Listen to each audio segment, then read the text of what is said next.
आइए आज हम लोग स्टडी करेंगे एग्जाम्पल 3.1 जो हमने फिजिक्स में विद्युत धारा चैप्टर पढ़ा है उसी से संबंधित है।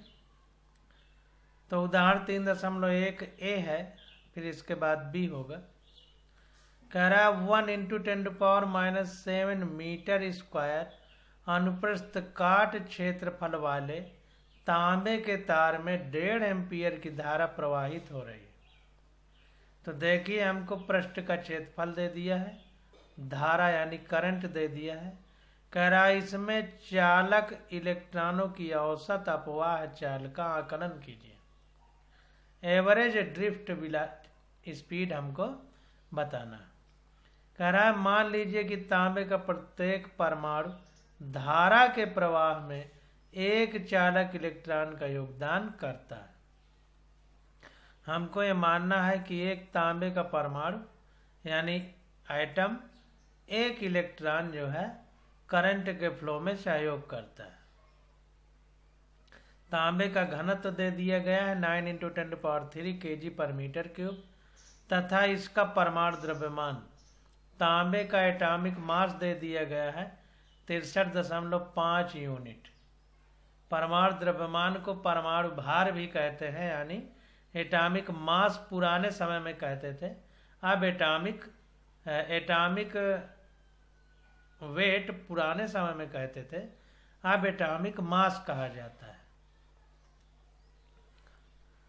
बी में कह रहा है कि ऊपर निकाली गई अपवाह चाल के निम्नलिखित उदाहरणों से तुलना कीजिए। तो जो हम यहाँ पर ड्रिफ्ट वेलोसिटी यानी ड्रिफ्ट स्पीड या अपवाह चाल निकालेंगे उसको सामान्य तापों पर तांबे के परमाणु की तापीय चाल से तथा चालक के अनुदिश विद्युत क्षेत्र की संचरण चाल जो अपवाह गति उत्पन्न करती है, तो इनसे तुलना करना है।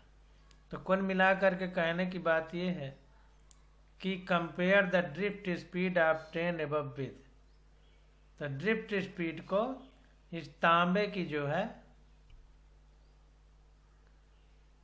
सामान्य तापों पर तांबे के परमाणुओं की तापीय चाल यानी थर्मल स्पीड से, जो कॉपर की थर्मल स्पीड है उससे ड्रिफ्ट स्पीड की तुलना करना है।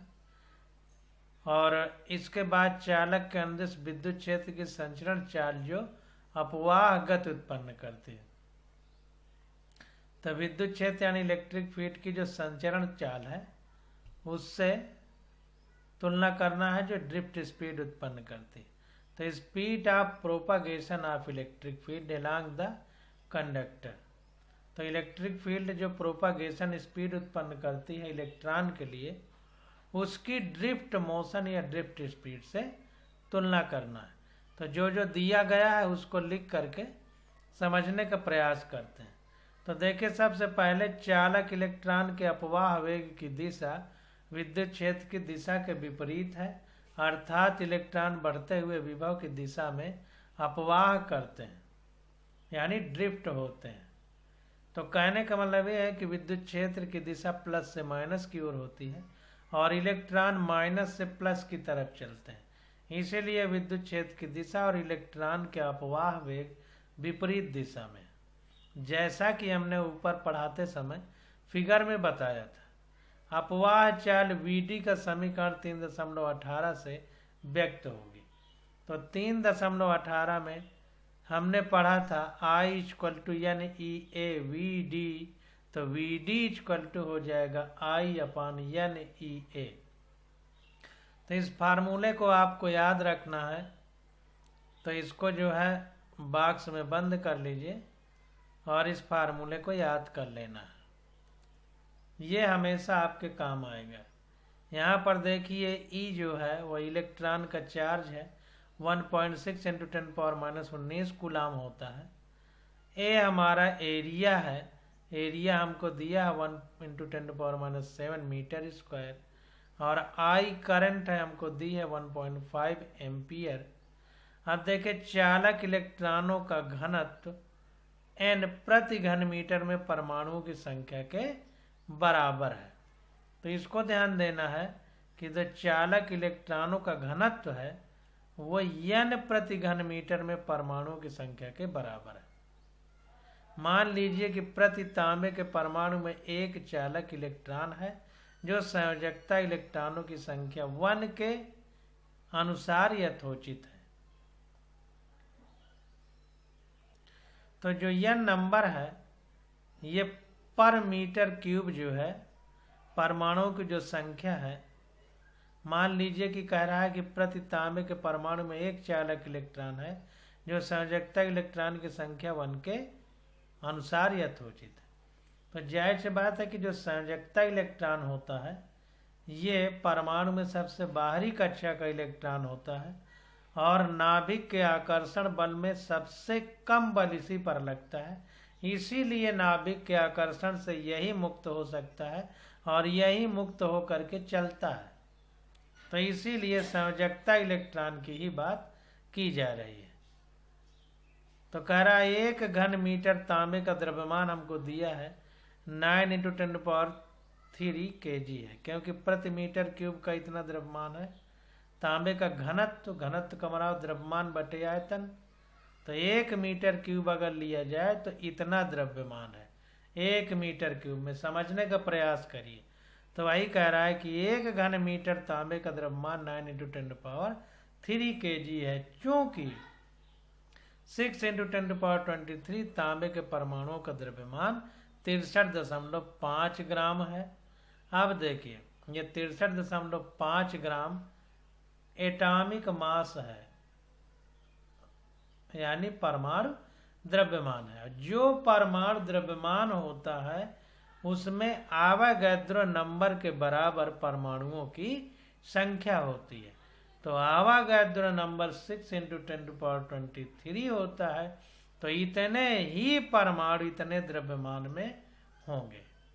63.5 ग्राम जो एटॉमिक मास है तांबे का, इसमें परमाणुओं की संख्या कितनी होगी 6 × 10⁻23, क्योंकि एवोगैड्रो साइंटिस्ट ने हमको बताया था कि किसी तत्व में परमाणुओं की संख्या उसके परमाणु द्रव्यमान में 6 × 10⁻23 होती है। या अणु है तो इसमें इतने अणु होंगे, या आयन है तो इसमें आयन होगा। मोल की अवधारणा केमिस्ट्री का पहला चैप्टर मोल कॉन्सेप्ट में ये सारी चीजें हमने आपको बड़े अच्छे से बताया है। तो अब अगर n निकालना हो तो हमारा कितना आ जाएगा, क्योंकि एक परमाणु से एक ही इलेक्ट्रॉन निकल रहा है जैसा क्वेश्चन में हमको बताया गया है, तो इतने परमाणु से कितने इलेक्ट्रॉन निकलेंगे, तो इतने परमाणु बटे उसका परमाणु द्रव्यमान गुणे जितना द्रव्यमान है वो। कहने का मतलब ये है कि हम इसको इस प्रकार से भी लिख सकते हैं कि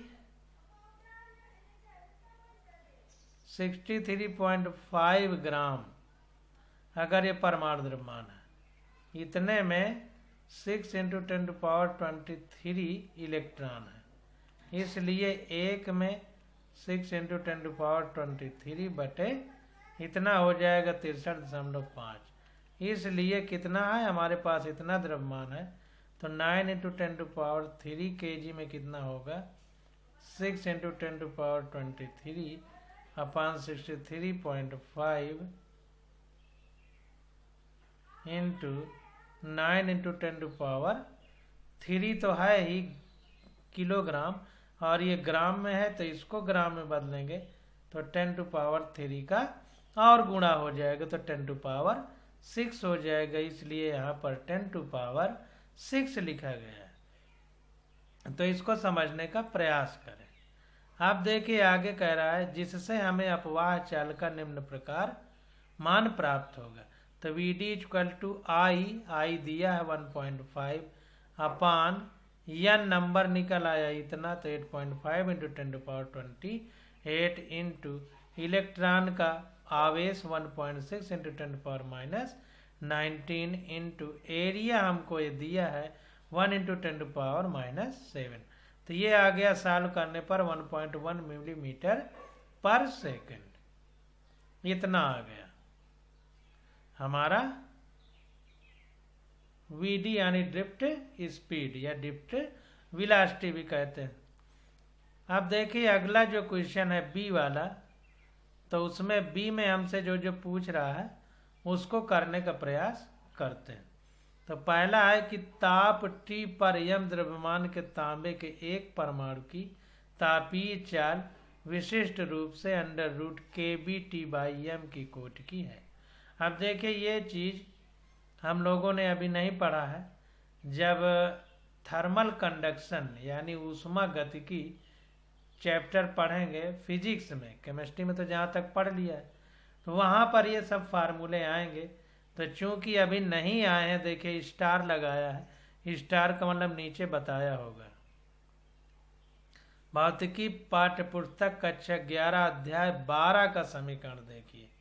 ये देखिए, तो अभी हमने अध्याय 12 पढ़ा नहीं, जब चैप्टर 12 पढ़ेंगे तो समझ में आएगा। फिलहाल ये मान लीजिए कि तापीय चाल इतना होती है √kBT/m तांबे के एक परमाणु की, जिससे smaller than half mv² is greater than or equal to 3/2 kBT से प्राप्त किया गया है। अब ये जब चैप्टर 12 पढ़ेंगे तो पता चलेगा कि इसी फार्मूले से ये फार्मूला प्राप्त किया गया। कह रहा है यहाँ kB वोल्ट बाय नियतांक है, 300 केल्विन पर तांबे के लिए यह लगभग 2 × 10⁻² मीटर पर सेकंड है। तो 300 केल्विन अगर टेम्परेचर लिया जाए, इसमें देखिए T भी है फार्मूले में, तो अगर इतना टेम्परेचर लिया जाए तो बता रहा है कि 300 केल्विन टेम्परेचर पर ये जो तापीय चाल है थर्मल वेलोसिटी ये कितनी है होगी 2 × 10⁻² मीटर पर सेकंड होगी तांबे के लिए, लगभग इतना होती है। यह किसी चालक में तांबे के परमाणुओं की यादृच्छिक कंपन चालों को इंगित करता है। तो रैंडम वाइब्रेटरी मोशन जो है, कंपन वाला वाइब्रेशन वाला जो मोशन है उसकी ओर इंगित करता है परमाणु के, तांबे के परमाणु के। अब देखिए आगे क्या कह रहा है। कह रहा है ध्यान दीजिए कि इलेक्ट्रॉनों की अपवाह चाल बहुत कम है। हमने पीछे पढ़ा है कि इलेक्ट्रॉनों का जो ड्रिफ्ट स्पीड है वो बहुत कम होती है। साधारण ताप पर यह इलेक्ट्रॉनों की प्रतिरूपी तापीय चाल की लगभग 10⁻⁻5 गुनी होती है। अगर सिंपल वे में देखा जाए तो इलेक्ट्रॉन की जो प्रतिरूपी तापीय चाल है इसके 10⁻⁻5 गुना होती है लगभग। ये जब चैप्टर पढ़ेंगे तो फिर दोनों चीज का तुलना करेंगे, ये चाल और ड्रिफ्ट चाल, अपवाह चाल जिसे कहते हैं, तो ये बातें क्लियर होंगी। तो बी का देखिए फर्स्ट पार्ट निकल के आ गया। जो हमसे पूछा गया था कि सामान्य तापों में तांबे के परमाणु की तापीय चाल की तुलना करिए, तो हमने अभी प्राप्त कर लिया। अब देखिए आगे देखते हैं। कह रहा है कि चालक के अनुदिश विद्युत क्षेत्र की संचरण चाल जो अपवाह गति उत्पन्न करती है। तो संचरण चाल के बारे में पढ़ें। संचरण चाल का मतलब स्पीड ऑफ प्रोपागेशन। तो इसको देखते हैं। अब देखिए बी पार्ट देखते हैं। कह रहा है चालक यानी कंडक्टर के अनुदिश गतिशील विद्युत क्षेत्र की चाल किसी विद्युत चुंबकीय तरंग की चाल अर्थात 3 × 10⁸ मीटर पर सेकंड के बराबर है। तो चालक के अनुदिश गतिशील विद्युत क्षेत्र की चाल किसी विद्युत चुंबकीय तरंग की चाल अर्थात 3 × 10⁸ मीटर पर सेकंड के बराबर है। चूंकि हमको पता है कि जो हमारा प्रकाश है यानी लाइट है, या विद्युत चुंबकीय तरंग है, इलेक्ट्रोमैग्नेटिक वेव है, इसलिए 3 × 10⁸ मीटर पर सेकंड उसकी भी चाल है, यानी प्रकाश की चाल। तो ये चाल है विद्युत क्षेत्र में गतिशील किसी चालक में, जो चालक के अनुदिश गतिशील विद्युत क्षेत्र की चाल कहें या विद्युत चुंबकीय तरंग की चाल कहें, एक ही बात। इसके नियम में आप अध्याय 8 में पढ़ेंगे। तो ये चैप्टर 8 जो है उसमें हम पढ़ेंगे। इसकी तुलना में अपवाह चाल बहुत ही कम है, 10⁻⁻11 गुणक द्वारा कम, यानी इतने टाइम्स कम है। तो ये सब चीजें हमको बता दे रहा है, और ये चैप्टर 11 में पढ़ेंगे, और जो ऊपर लिखा है ये वाला, ये चैप्टर 12 में हम लोग पढ़ेंगे। तो इस प्रकार से क्वेश्चन हमने सॉल्व किया। अब देखिए क्वेश्चन नंबर 3 आ जाता है।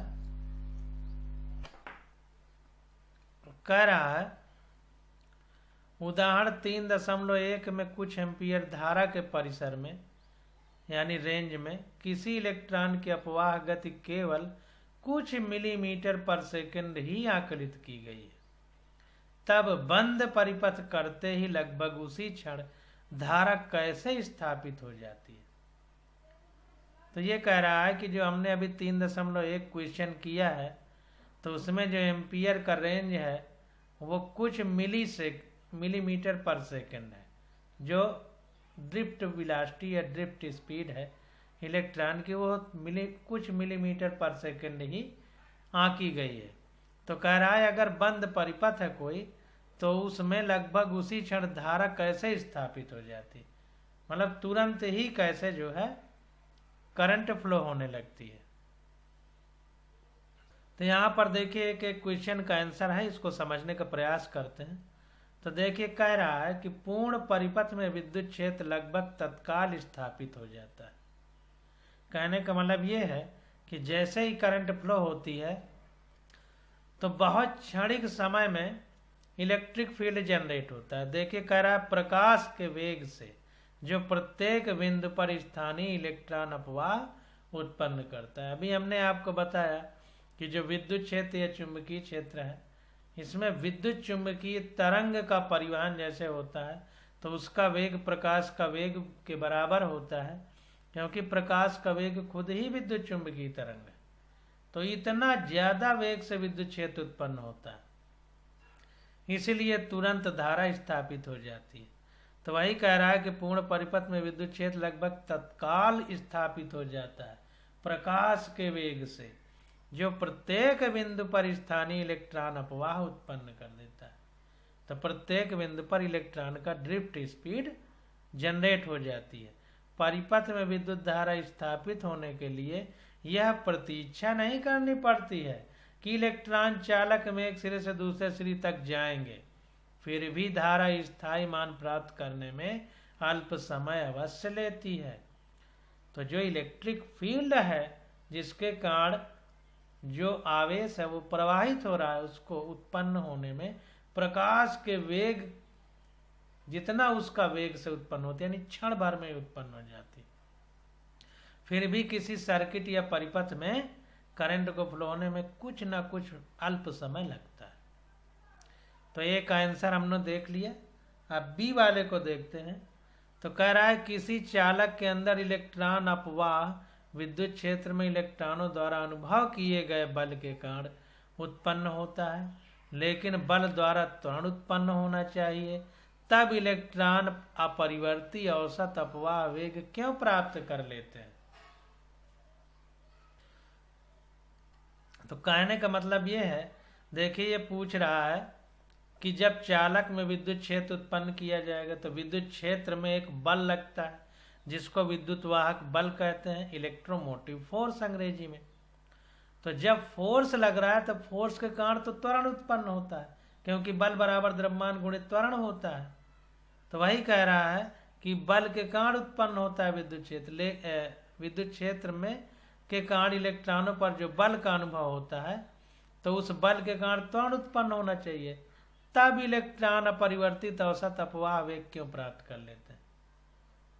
तो त्वरण का मतलब होता है वेग परिवर्तन की दर को त्वरण कहते हैं। तो वेग में परिवर्तन न हो करके कह रहा है अपरिवर्ती औसत अपवाह वेग, यानी वो वेग जो परिवर्तित होना चाहिए तभी त्वरण उत्पन्न होगा, वो अपरिवर्ती औसत अपवाह वेग क्यों प्राप्त कर लेते हैं इलेक्ट्रॉन, ये हमसे पूछ रहा है। जबकि बल के कारण तो त्वरण उत्पन्न होना चाहिए, और त्वरण वेग परिवर्तन की दर को कहते हैं, तो अपरिवर्ती वेग क्यों है ये हमसे पूछा जा रहा है। तो इसको समझने का प्रयास करते हैं। तो यहाँ पर देखिए बता रहा है कि प्रत्येक मुक्त इलेक्ट्रॉन त्वरित होता है, यानी उसमें त्वरण होता है, एक्सीलरेशन होता है, जिससे उसकी अपवाह चाल तब तक बढ़ती है जब तक वो धातु के धनात्मों से संघट्ट नहीं करता।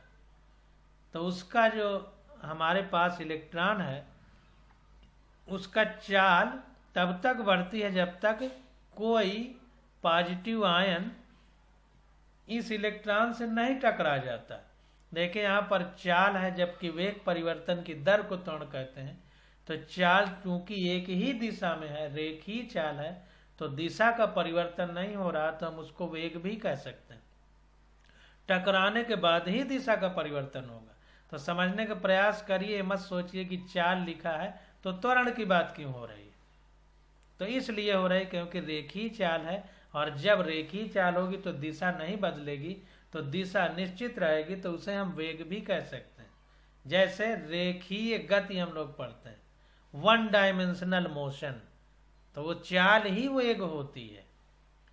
तो वही कह रहा है कि प्रत्येक मुक्त इलेक्ट्रॉन त्वरित होता है, जिससे उसकी अपवाह चाल तब तक बढ़ती है जब तक वो धातु के धनायनों से संघट्ट यानी टकरा नहीं जाता है।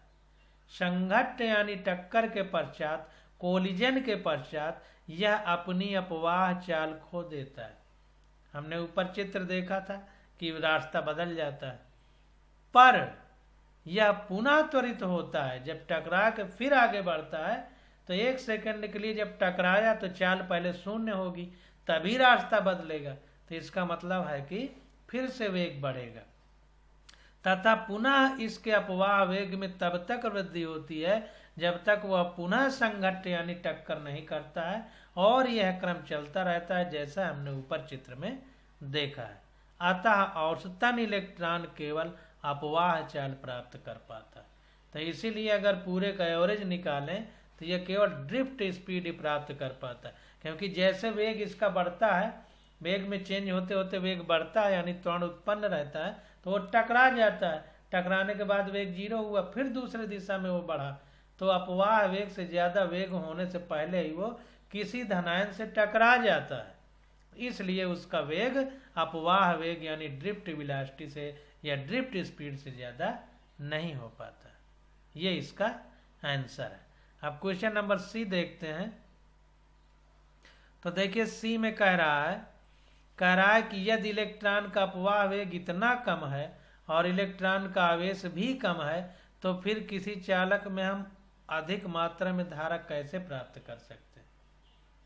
भाई ड्रिफ्ट वेलोसिटी इतनी कम है और इलेक्ट्रॉन का चार्ज भी बहुत कम है, 1.6 × 10⁻⁻19 होता है कूलम। तो कह रहा है इतनी ज्यादा करंट कैसे प्राप्त हो जाती है। तो देखिए कह रहा है कि सरल है, क्योंकि चालक में इलेक्ट्रॉन संख्या घनत्व अत्यधिक 10⁻29 प्रति मीटर क्यूब है। तो इलेक्ट्रॉनों की संख्या बहुत ज्यादा है प्रति मीटर क्यूब में, और जितना ज्यादा होगी यानी उतना ही घना होगा। इलेक्ट्रॉन एक जगह में ज्यादा होंगे तो घने होंगे, इसलिए घनत्व तो लिखा है। तो चूंकि एक ही जगह में इलेक्ट्रॉन ज्यादा घने हैं यानी इलेक्ट्रॉन का घनत्व ज्यादा है, तो बहुत सारे इलेक्ट्रॉन चलने लगते हैं।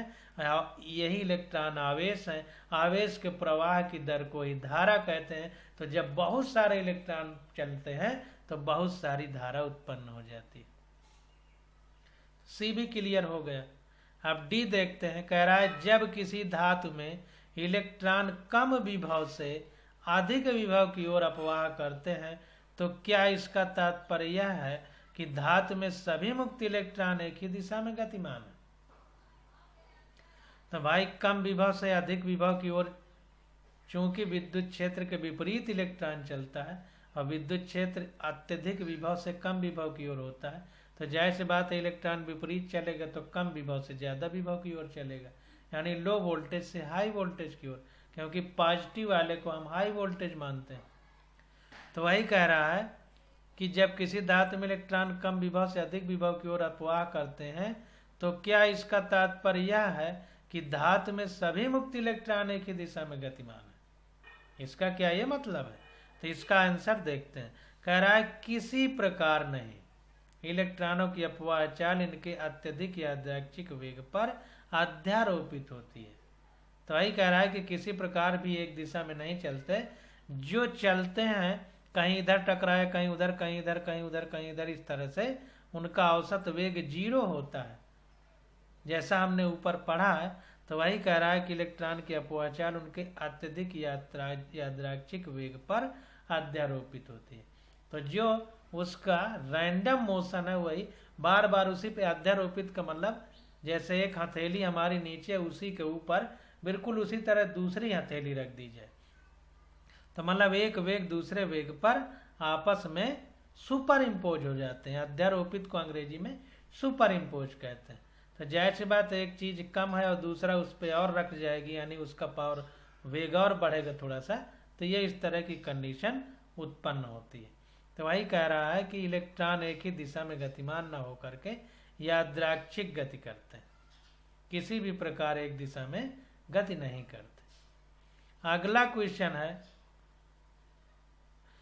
क्या उत्तरोत्तर संघटनों धातु के धनायनों के साथ के बीच इलेक्ट्रॉनों के पथ यानी विद्युत क्षेत्र की अनुपस्थिति में तथा विद्युत क्षेत्र की उपस्थिति में सरल रेखीय हैं? उत्तरोत्तर संघट्ट मतलब बार बार टक्कर हो रही है, बार बार। इसको थोड़ा इंग्लिश में भी देख लेते हैं।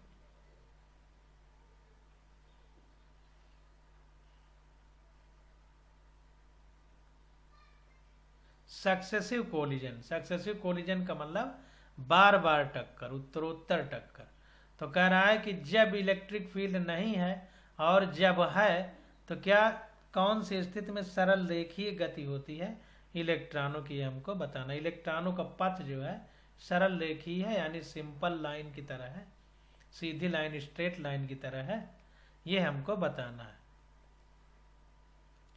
तो देखें यहाँ पर बता रहा है कि विद्युत क्षेत्र की अनुपस्थिति में पथ ऋजुरेखीय है, जबकि विद्युत क्षेत्र की उपस्थिति में पथ व्यापक रूप से वक्रित होते हैं। तो ध्यान दीजिए कि जब इलेक्ट्रिक फील्ड नहीं होता है तो जो इलेक्ट्रॉन है उनका पाथ स्ट्रेट लाइन होता है।